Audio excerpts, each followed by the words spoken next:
దేశంలో ఎన్నికల నగరం మోగింది. 5 రాష్ట్రాల అసెంబ్లీలకు కేంద్ర ఎన్నికల సంఘం షెడ్యూల్ ప్రకటించడంతో రాజకీయ వాతావరణం ఒక్కసారిగా వేడెక్కింది. అస్సాం, కేరళ, పుదుచ్చేరిలో రేపే పోలింగ్ జరగనుండగా తమిళనాడు, పశ్చిమ బెంగాల్ రాష్ట్రాలు ఏప్రిల్ 23న పోలింగ్ కు సిద్ధమవుతున్నాయి. అటు వెండితెర వేల్పు విజయ్ పార్టీ టీవీకే తొలిసారి బరిలో నిలవడం, ఇటు బెంగాల్లో టీఎంసీ బీజేపీ హోరాహోరీ పోరు వెరసి ఈ ఎన్నికలు దేశ రాజకీయాల్లో అత్యంత కీలకంగా మారాయి. అసలు ఏ రాష్ట్రంలో పరిస్థితి ఎలా ఉంది? అభ్యర్థుల భవితవ్యం ఎప్పుడు తేలనుంది?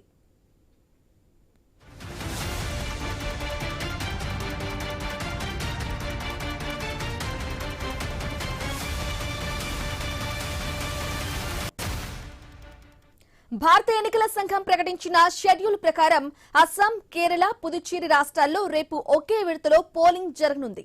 అస్సాంలోని మొత్తం 126 స్థానాలకు, కేరళలోని 140 స్థానాలకు, పుదుచ్చేరిలోని 30 నియోజకవర్గాలకు రేపు ఉదయం 7 గంటల నుండే ఓటర్లు తమ తీర్పును ఈవీఎంలలో నిక్షిప్తం చేయనున్నారు. ఇక అస్సాంలో ముఖ్యమంత్రి హిమంతా బిస్వా శర్మ తన పట్టు నిలుపుకోవడానికి సర్వశక్తులు ఒడ్డుతుండగా, కేరళలో ఎల్డీఎఫ్ ప్రభుత్వం హ్యాట్రిక్ విజయంపై కన్నేసింది. ఇక పుదుచ్చేరిలో ఎన్ రంగస్వామి నేతృత్వంలోని ఎన్డీఏ కూటమి తన అధికారాన్ని నిలబెట్టుకోవాలని చూస్తోంది. ఈ 3 ప్రాంతాల్లో నిన్నటితోనే ప్రచారం ముగియటంతో అభ్యర్థులు ఇప్పుడు ఇంటింటి ప్రచారంపై దృష్టి సారించారు. ఇక మరోవైపు దేశమంతా ఆసక్తిగా ఎదురుచూస్తున్న తమిళనాడు, పశ్చిమ బెంగాల్ ఎన్నికలు ఏప్రిల్ 23న జరగనున్నాయి. తమిళనాడులో మొత్తం 234 స్థానాలకు ఒకే విడతలో పోలింగ్ నిర్వహించనున్నారు. నటుడు విజయ్ నేతృత్వంలోని తమిళక వెట్రి కజగం పార్టీ ఒంటరిగా బరిలోకి దిగి ద్రవిడ పార్టీలైన డీఎంకే, ఏడీఎంకేలకు సవాల్ విసురుతోంది. ఇక విజయ్ తన రాజకీయ అరంగేట్రంతో యువత ఓటర్లను భారీగా ఆకట్టుకుంటున్నట్లు తాజాగా సర్వేలు చెబుతున్నాయి. ఇక పశ్చిమ బెంగాల్లో పరిస్థితి మరింత ఉత్కంఠగా ఉంది. అక్కడ మొత్తం 294 స్థానాలకు గాను 2 విడతల్లో పోలింగ్ జరగనుంది. ఏప్రిల్ 23న మొదటి విడతలో 152 స్థానాలకు, ఏప్రిల్ 29న రెండో విడతలో మిగిలిన 142 స్థానాలకు పోలింగ్ నిర్వహిస్తారు. బెంగాల్ కోటును దక్కించుకోవాలని బీజేపీ పావులు కదుపుతుంటే, మమతా బెనర్జీ తన హ్యాట్రిక్ అధికారాన్ని కాపాడుకోవడానికి పోరాడుతున్నారు.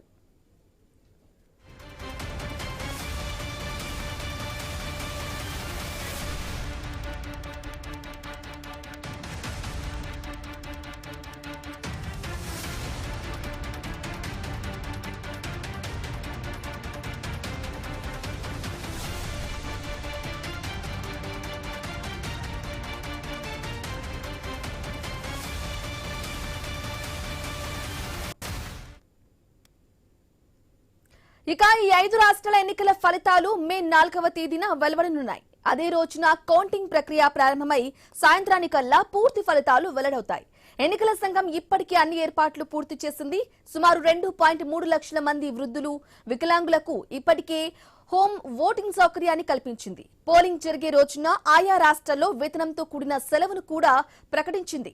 ఒకవైపు పశ్చిమాసియాలో ఉద్రిక్తతలు ఉన్నప్పటికీ భారత్ మాత్రం తన ప్రజాస్వామ్య పండుగను అత్యంత పారదర్శకంగా నిర్వహించడానికి సిద్ధమైంది. మే 4న వచ్చే ఫలితాలు 2029 లోక్సభ ఎన్నికలకు దిక్సూచిగా మారతాయని విశ్లేషకులు భావిస్తున్నారు.